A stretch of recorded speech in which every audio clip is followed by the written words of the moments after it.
Hello, fellow visionary travel leaders. I am calling in extraordinary guides, facilitators, and creators who are ready to step into impactful visibility and share their expertise with a highly aligned conscious audience.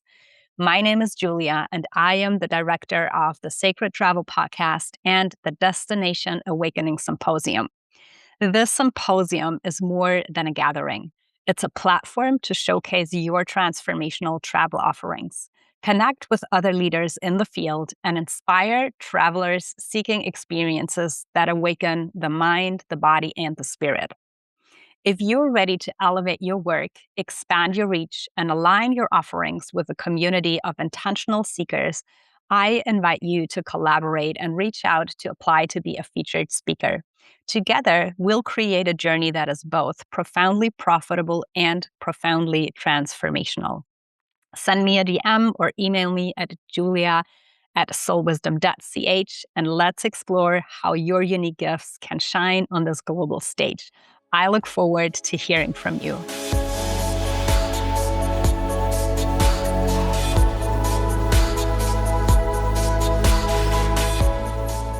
Welcome, everybody, to another episode. We are still very fresh in the new year 2026, and it feels like one of the biggest thresholds that we're crossing, not just personally, but as a collective. And so I did some investigation. And when I say investigation, I mean both ways. Like, I tune into the field, but I also did a lot of research. And I want to talk to you about the 10 initiation landscapes of 2026 today. So how spiritual, slow, and also wellness travel destinations for the times that we are in. And before we actually begin, I would like for us to close our eyes for a moment and just arrive and put a hand on your heart, and you can just take a couple of deep breaths, put your feet firmly on the ground, and feel how the soles of your feet are clicking in with the ley lines of Gaia, and then just connect with the earth and connect with her wisdom, connect with her places, the energy that runs through her, and allow this field to merge and come up into your body. And then just take a deep, deep, deep breath in and out. And I'm going to ask you the question, where do you feel called to travel in 2026? Where does your soul feel called to travel in 2026? And whatever comes up, surprise or not, just let that come into your awareness. And then with the next out breath, opening your eyes again. In this episode, we are not going to talk about travel trends in the usual sense, but it's really about why lands are calling us, or calling specifically you, and what kind of, human, I want to say, what kind of consciousness they're shaping in us. So the question, where do you feel called to travel this year? Maybe you have received already some nudges, but it's not about being a tourist. It's about being a pilgrim, a mystic, a seeker of the sacred. So over the years, walking different landscapes, and specifically Egypt or the south of France, and also guiding others through these landscapes, witnessing what unfolds, I have learned a lot of essential things. But one thing that really came from the land itself is that some places, they don't just want visitors, they want participants. And we are living in a time where it is really, really crucial to come back into coherence, to come back into co-creation, into reciprocity with the land, with the earth. And that also involves how we travel. And so today I want to share 10 initiation landscapes, countries, and regions that are emerging as powerful fields for spiritual awakening, spiritual travel, slow travel, and also wellness journeys, you could say, in 2026. How did I find them, you might ask? Well, I want to say they made themselves known to me. So, as I already shared, there is kind of like that two-way communication. So, I listen into the field, and that is really like people telling me where they travel and, how there is these little sensors, these extra sensory particles that we have that are like, oh, I've heard that a couple of times now. So let's pay attention. And also, I backed it up with some research, of course, like with the big names, Traveler Magazine, Condé Nast, and all of these, because what we do see, most definitely, also in the non-spiritual community, that there is definitely a trend to go more to wellness, like experiences that really nourish body, mind, and soul. And so my invitation to you as you listen to this is don't overanalyze and just really like stay present with and in your body and notice where your body responds with a yes. So whenever a landscape, a country comes up and we talk about it, there might be a reaction, an activation, a dormant cell activation, a memory that's being stirred within. So that is how land codes really activate dormant strands within your starfire DNA. And if you feel called to explore a journey with me, which I would absolutely love, then head over to my website and check out the upcoming sacred travel experiences for this year. You'll find the link below. So let's start with number one. I mean, of course, it's Egypt.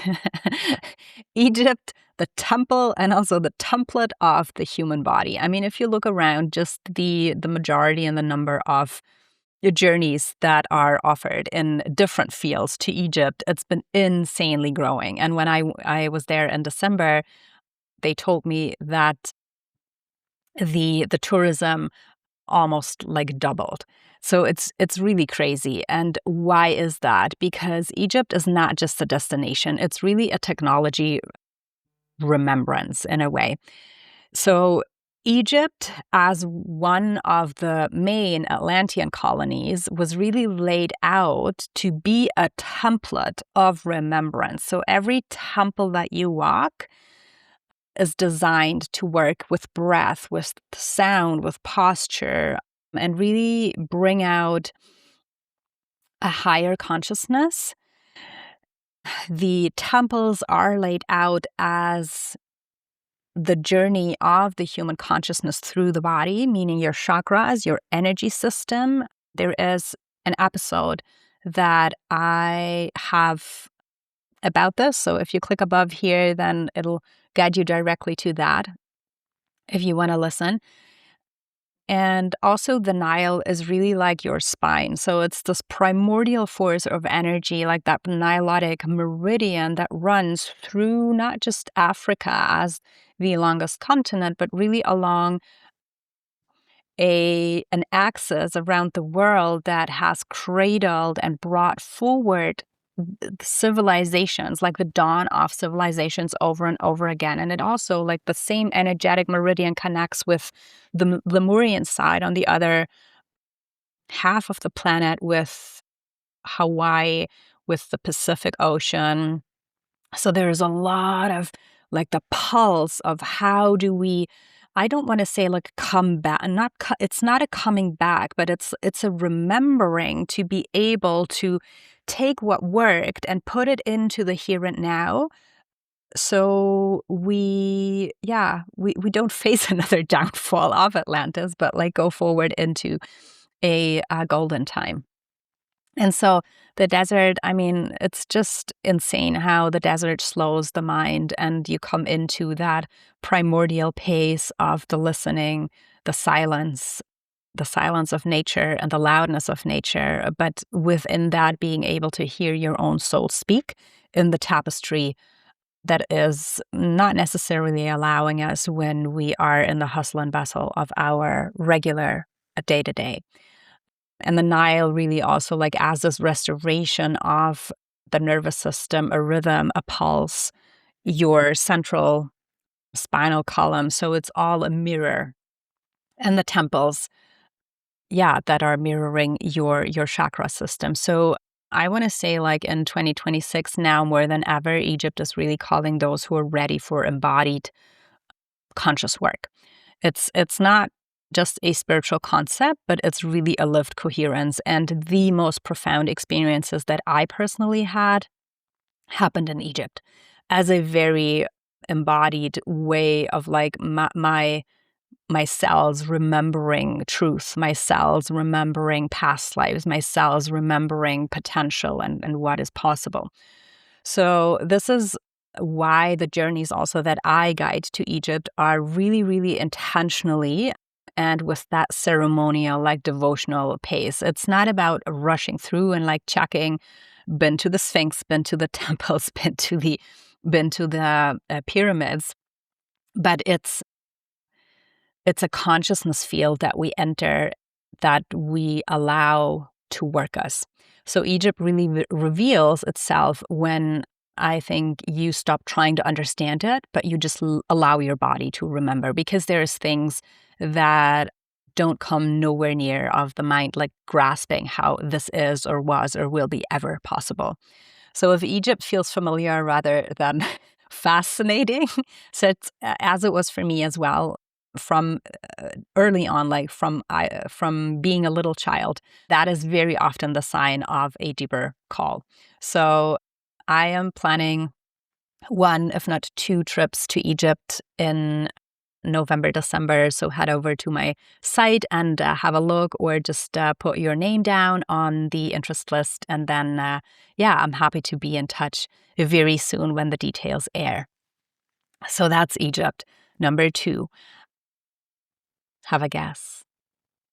Sacred and Southern France. And I'm not saying that also because I'm leading towards there, but I, again, like I see, I sense, I feel how more and more people are being drawn to this area, like so France in general, but in particular the south of France. And there is one region that is known as the Pentagram. Again, there is another episode that you can listen to get a little bit more familiar with that, but it's about a different frequency type that really teaches integration. And when we go back, like what was the most prominent happening maybe that shaped our times and the times that we live in, it was the story of Yeshua and Mary Magdalene and the Magdalens, among many, many others, of course. But they, as like teachers, as avatars of the way of love, bringing that current into different countries, Egypt as well, but also to France, where it is still very much alive in the castles, in the gorges, in the mountains, the valleys. So the Magdalene current in the south of France really invites devotion that is grounded, that is human, and that is fully, fully embodied, as it's also like called Cathar country. So this is the direct descendants, if you want to say so, of Magdalene and the teachings, the path of love, of union. And this is also like why I return again and again to guiding journeys in this region, not as retreats just filled with activity, but it's really like a pilgrimage. It's a pilgrimage into your own heart. It's a pilgrimage into your own gnosis. Apart from that, the landscape is just like utterly beautiful and stunning. But France really teaches us how to live spirituality inside daily life. And so for many, this land becomes a place of like deep nervous system settling and also heart coherence. And this is true not just for women, it's also true for men. Like I sense an upcoming interest of men also to reconnect with this current, as we are so much on the precipice of that war zone, actually. And, also seeing, feeling, becoming aware how we in our own relationships and our own households, like literally contribute to create war, because we are the two polarities. We have this two polarities. We are the two polarities. We are interacting with two polarities, with our partners within our family system. So, like, coming back to that union and to that lived approach of that consciousness expansion and spirituality is not about traveling and then having an experience and coming back and like keeping your family completely separate. It's really about how can we bring these codes and weave them into the day-to-day so it gets amplified and infused there. Okay. So number 3 is Greece. And Greece is very much about reclaiming your inner oracle. Greece overall, and it's very scattered because it has so many islands, and it's, this once also very like high culture in the Atlantean Ocean. So, of course, some say it's the original seat of Atlantis. I just feel that it was definitely part of one of the major access points, and also definitely the point where the remembrance, apart from Egypt, I want to say, is like felt the strongest. So Greece is an oracular landscape. And in 2026, Greece is activating those who are reclaiming inner authority and direct knowing, direct gnosis. So remember how we've been told that we need an intermediate to connect with God, to connect with Source, to connect with Spirit. So whether this is the priest, whether this is even a guru, like even in modern spiritual concepts, there's so much where there is always that intermediary level that puts a glass ceiling on the way how you can access and the extent or the amount that you can access and connect and communicate with spirit. We want to brush that aside because you are spirit, you are source. So how could you ever not be in direct contact with that? And Greece is very much a template for restoring that. I mean, of course, the Oracle of Delphi, but it's not the only one. And actually, the Oracle of Delphi has a twin temple in Egypt with Siwa, an oracle temple that Alexander the Great went to have his success and his victory foretold. But Greece is it especially teaches through the third eye. So that is the seed of your oracular notion. But again, as an embodied concept. So Greece has a lot of powerful places for initiatory travel, and also why I want to say it is central to the remembrance that needs to come back. It's also like these crystalline coatings that are stored and the water that is merging with the slopes of the mountains, the caves, all of that. So slow travel here, spiritual travel here follows, or it allows a blending of the land, of the mythology, and also of your very own psyche to meet, and something very, very ancient begins to speak. Now, for those of you who are not new here, you know that I'm a total Greece fan, and I traveled to quite a lot of islands already with my husband. And in October, we had the great joy to be on Crete for 3 weeks, and it's just been so utterly beautiful. While it was actually also quite rough for me personally, I was going through a lot of deaths and disillusionment, but that is also part of, being the oracle. It's like the veil lifts and you suddenly see, you can see. There's no more illusions. So I decided that this year I want to take a group to Greece and to Crete. And another reason why Crete is that Crete is known to be the center, the ancient center of the bee priestesses. And you might have heard the sentence without bees, there's no humanity, there's no earth. And while this is not a concept, it is excuse my language, like the fucking truth. And in order to remember that, and again, like come into that reciprocity and that coherent field of like, what can we actually learn from the bees, and how was there, or remember the times when we were actually caring for them and we were stewarding them. And that is all very much felt in Crete. So if this is something that you would love to explore, I mean, the caves there are just fabulous. A lot of Artemis energy, a lot of Athena energy. The combination of, I want to say, like Athena being the third eye, Artemis being the heart, the embodied heart, and Mother Mary being the immaculate womb space, the dream space. And those three together as a living current can be felt in the landscape and also in the temples.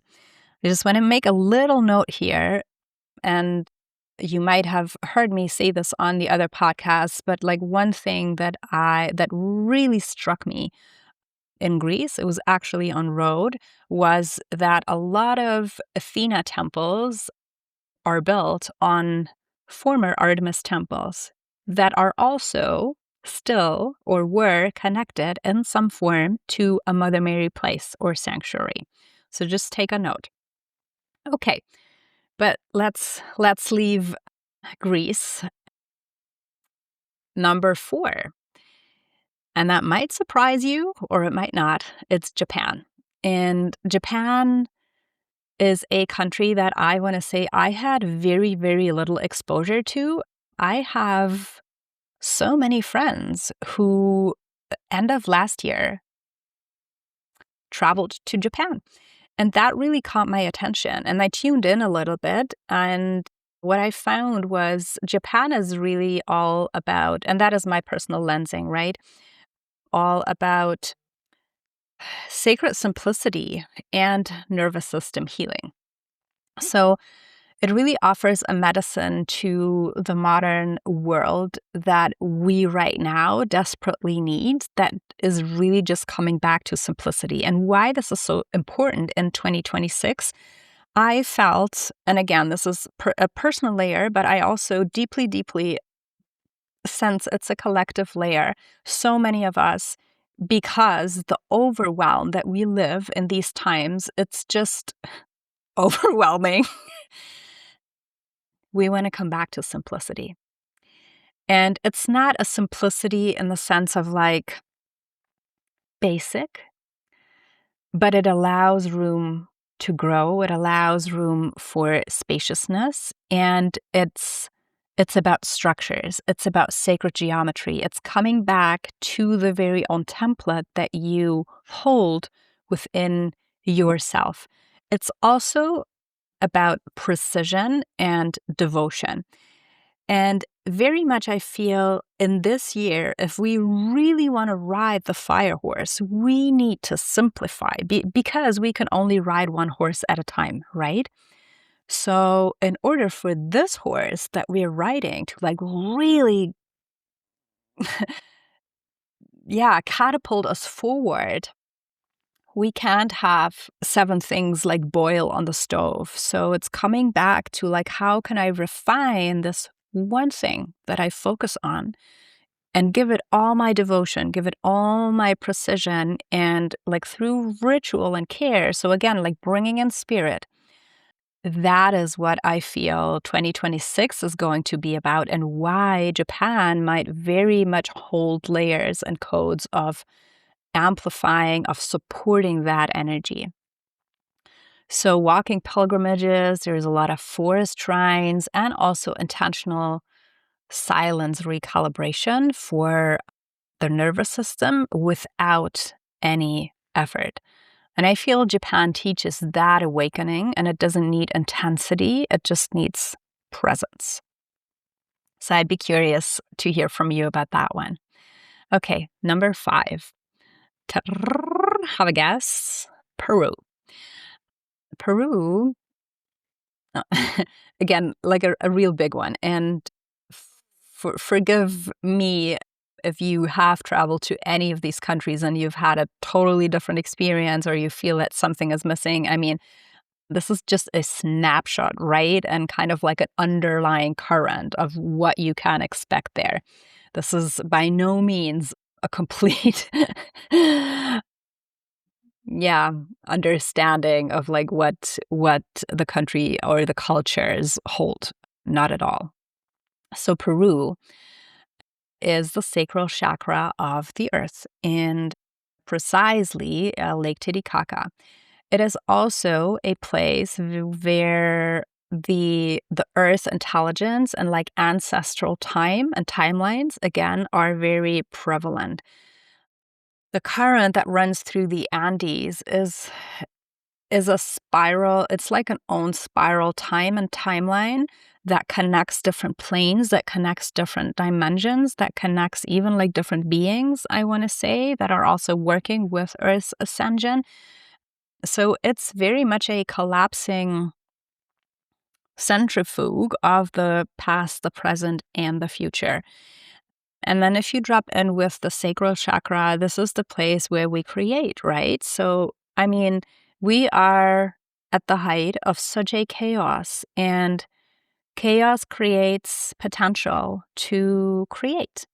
But we can only create when we don't when we allow ourselves to not be like caught up in this siphon, but when we come into our central column and we tune in with our womb spaces, with the womb space of Gaia, so that she connects us also into the great womb space of the cosmos to like dream weave a new reality. And I want to speak a little bit into mycelia here because I have my own experience, and also what I'm hearing, what I'm sensing is really that the times of like soul leadership are so over. And it's really about the power of the people. And we can see that in political movements. We can see that also like through ancient or indigenous traditions and indigenous groups standing up for their rights and bringing back the way of love, the way of peace. And so, I mean, Peru holds a lot, but I like that very earthy connection that at the same time is very cosmic, because when you go through your very own womb space, you can connect with the womb space of the cosmos. And that is not only true for women. So even if you don't have a physical womb space or no more, the energetic template is still there.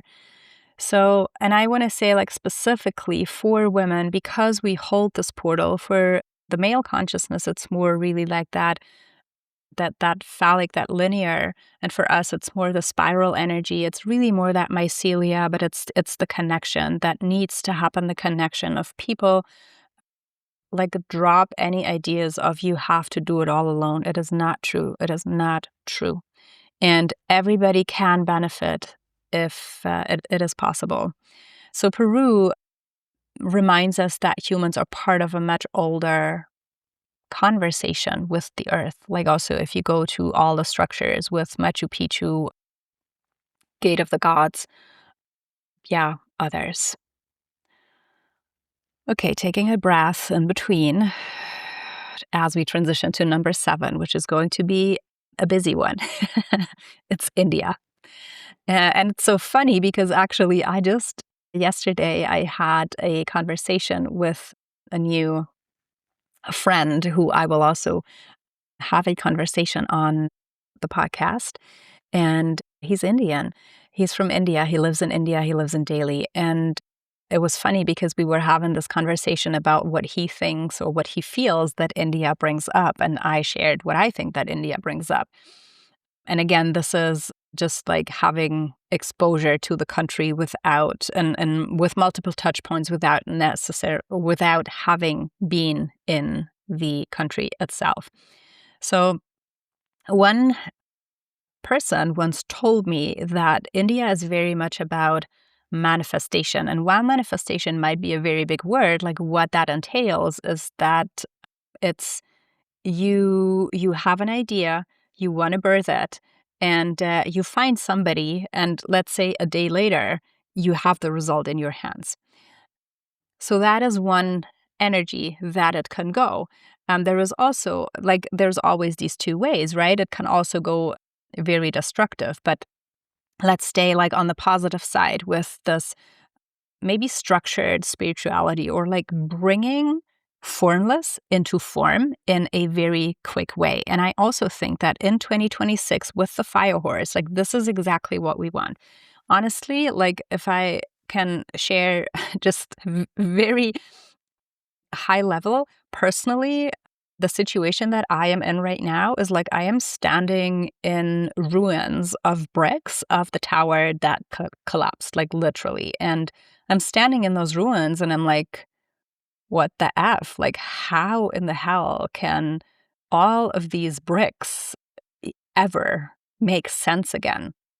And so that's the spirit that India brings, like the motivation with all, the co-creation with all the different elements, the, the water, the earth, the air, the fire, like all woven into daily life, and also the lifestyle, the purification of the vessel, and just like be in service to self and service to spirit. And how can I build this tower up so it makes sense again? And if we go on the bigger scheme, like everything that's happening in politics, countries, like how can we create, how can we build or rebuild in alignment, in truth, with source? And of course, like India also, the cradle of yoga, the cradle of Ayurveda. So all of these like huge concepts that have been around for millennia, these oriental, deep, deep oriental wisdom that is coming back also to claim your own body as the temple, to claim your space, like to, as I just said, like cleaning the vessel. But that all of the wisdom is stored in Gaia. All of the wisdom is stored in the herbs and the plants. And so it's also very much like this contained information of like, hey, remember, you are nature. And all about, I want to say, like wellness. It's not even anymore about the cosmetic side of things. It's really about like the endemic, systematic, like this is you, this is your blueprint. So bring it out layer by layer. So yeah. And within that, I guess also it's about a teaching of patience that India brings forward that rewards just with deep, deep cellular restoration. All right, ready for the next one? Okay, so number 7 is Scotland. And I've been to Scotland myself. It's so funny because I wanted to go back, and I've been like bringing out this idea of a travel to Iona, and it's just not manifesting for whatever reason, but I'm letting it go. But I'm seeing beautiful, beautiful trips and tours about Scotland. And just like a little disclaimer, stay tuned for a very interesting and special guest that I'm having in one of the next episodes, where he guides amazing tours that are called Sacral Scotland. So yeah, definitely don't miss that one. But Scotland. So Scotland is so alive, and the land listens back. And I think there is, again, a few layers just with everything, with every land, with every country. But what I want to speak into is also, and that might surprise you, like colonialism. How can we free ourselves from shackles that we have bound ourselves? And Scotland is very rough, and at the same time, it's so cradling. If you look at the Highlands and all these islands that are kind of like in the middle of the womb waters, and at the same time, like the water is very rough. So it's this thread of like ancestral memory and earth-based spirituality. So that really walking like becomes a living dialogue with the fae, with the elementals, with the dragons, with the lochs, and the silence becomes the guidance. So it's kind of like that wild woman, wild warrior, Highlander archetype. But also it invites, like within all this warriorship, in a way, it invites humility and humbleness. rewording that with a lot of attentiveness, I feel. So what Scotland does, or what it did to me, is you are so exposed, like you literally have the feeling that you are a stripped bare of everything that you knew, that you are, everything that you have, and at the same time in a very gentle way. And you're like, oh, actually, I didn't even need that. Like, why? And it's a rebirth. At the same time, there is like so many energy lines. There is such a high amount of stone circles as like these living clocks, as these living time portals that we can enter and also access different timeline codings that we can heal back, but also into the future. And so it really feels like this back to the future scenario where you like, whether you visit the stone circles or not, I mean, it's just like this entire land is really buzzing and vibrating with this almost like screaming, like, come here to heal with the land, to heal the land, to heal with the land, to let yourself be healed by the land. So there is these timelines that are working like through healing of the past. You'll also automatically kind of like change and heal the future. Yeah, that's Scotland. Number 8 is Morocco. Morocco is also a very special one. Morocco is a land that holds the Atlas mountain range. And notice how the Atlas mountain, so it's got the syllable of the at that connects back to Atlantis. So everything that like comes with the Atl, has that connection to Atlantis, which a lot of people don't know, but it's true. And if you just like look at the location as well, bordering the Atlantic Ocean, and then you got the cities, but you got the desert, and it's very much a land of thresholds. So it's a threshold to the African continent, where you then like go into the desert, but it's a little bit of a different kind of a desert. So it's only on the outskirts of the Sahara Desert. And so this is a threshold where your rhythm changes, where any kind of distraction really gets stripped away. Your thoughts get replaced, where also I feel prayers, specifically like through the colors of the sand, the mountains, become embodied. And in 2026, I have a feeling that Morocco is going to be particularly potent for transitions and rites of passage. Because also it's kind of like that yin and yang symbol when you look at it, and you have the desert, but then in the desert there is these oasis places. And it's not a transformation that is being pushed for. It asks a little bit of your readiness, like readiness in terms of like trust and surrender. And also the tradition, I want to say, of like the Moroccan bath, how it cleanses your body, but how it also really cleanses your spirit, as almost like a pre-rite to go into an initiation.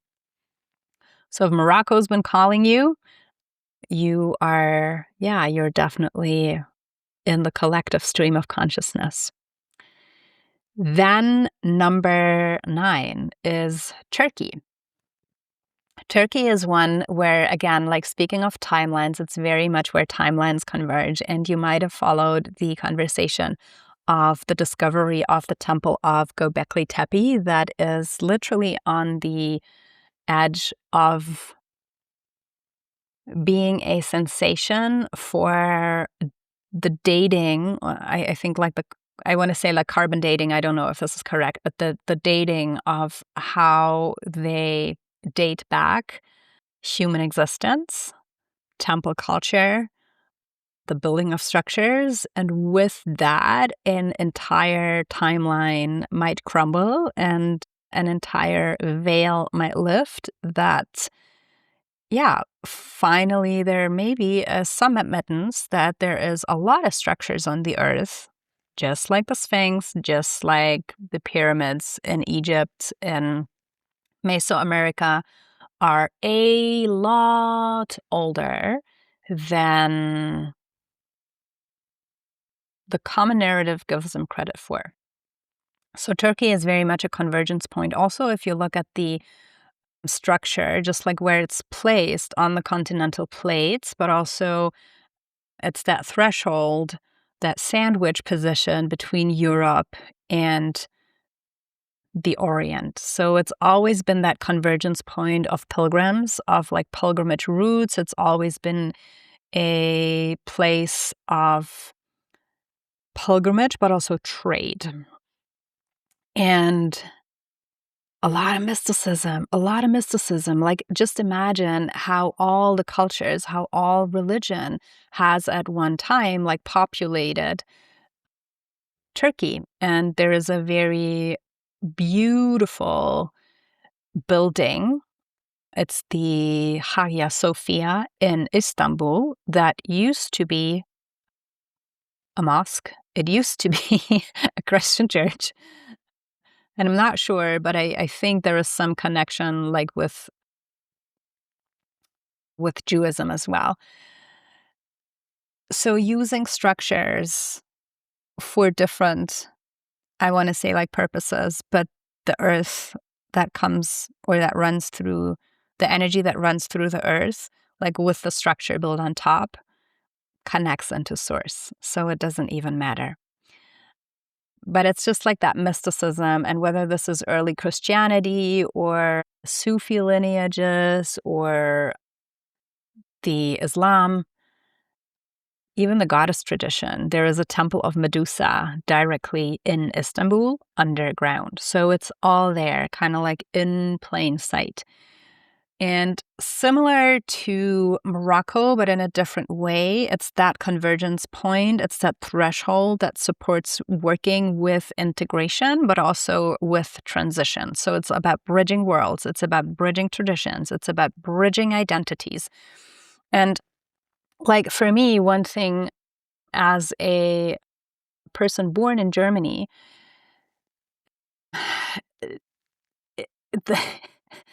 and I don't know if this is still true, but there used to be, because I've been in Switzerland for so long now, but there used to be cities in Germany with a bigger Turkish population than Turkey itself. And so also the Turkish people, they have a very like a deep ingrained sense of migration, I feel, and just like going to other countries and maybe even stay there or just like learn and educate themselves and then come back and bring that wisdom back home. So it's, if you think of like what is needed right now, the level of seeing similarities over separation. How can we bridge conversations and not go into war? Like, how can we bridge different trajectories so it's a peaceful living side by side? And I feel that is very much what is contained in that area, apart from, of course, that Cappadocia and Anatolia are threshold landscapes where literally like old and new timelines have always met and also are meeting again. Yeah, still present. Okay, number 10. And don't be sad if your country is not in those 10. It's not the top 10, but it's 10 out of many others. 10 is New Zealand. New Zealand, and you might know Lord of the Rings, the landscape. It holds future Earth frequencies, like new Earth frequencies. So the architecture of the energy of New Zealand and also the way where it is located physically on the Earth, like with, again, the Pacific Ocean, in the strong waters, a very energetically still a very clean land, and also clear timelines. So the structures that we can access there are still very, very crystalline, which also gives us kind of like a future facing Earth intelligence. So if we find a way to co-create, and like if you look at the Earth as a mycelia, again, like with all the meridians and the ley lines, and to bring like the energies that are stored here, like through all these other capillaries of the Earth into other places where these crystalline structures are needed, then I feel we are infusing the template of Earth more and more with really these golden future times. If this is like renewal, recalibration, reconnection with nature as intelligence, even like how we cultivate the earth, different ecosystems, how we tend to the earth, how we steward landscapes, how we build new cities, we build sustainable cities. So that is something that we can, of course, through traveling there, but also just like through etherically accessing the template that helps to restore the coherence between the human system and the natural system, which in essence is there's no separation. It's one and the same. It's just our perception that it's two separate systems, but it's not. Okay, so that was the 10. And I would love to hear from you if there was any of these or maybe more that were like really stirring inside and brought up something within you. So I'd love to hear in the comments. Please drop your feeling below that you received and the country. And if there is any other country that you are going to travel in 2026 or that you feel called to travel, then please also drop it. So we're just like through all the comments and the engagement trying to weave that network of light as well. Okay, so as we come to the end of this journey, again, I am inviting you to bring your awareness back to your body. Maybe closing your eyes once more and just allowing the land that stayed with you, the landscape, to emerge within your body. And feel that familiar feeling, feel that homecoming, that remembrance.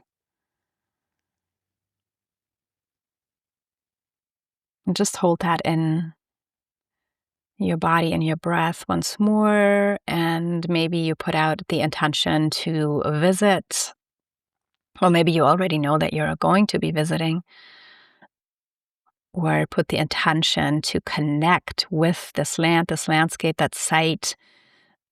And that also entails symbols and signs that are coming to you from the universe. Breathing out and opening your eyes again. Thank you. Truly, thank you for journeying with me. I am really excited what 2026 brings. And if you feel called to travel with me to Egypt or the south of France or the island of Crete, then I currently offer carefully curated travel experiences that are designed as embodied initiations with the place and your self-gnosis. So these trips are not to really consume the experience, but they are journeys to remember yourself through the land. You'll find the current pathways through my work with Soul Wisdom and the website, and I'll also put the links below. So the land always knows who is calling. And thank you for walking with me today. And as always, stay curious and seek out the extraordinary. I'll see you next time.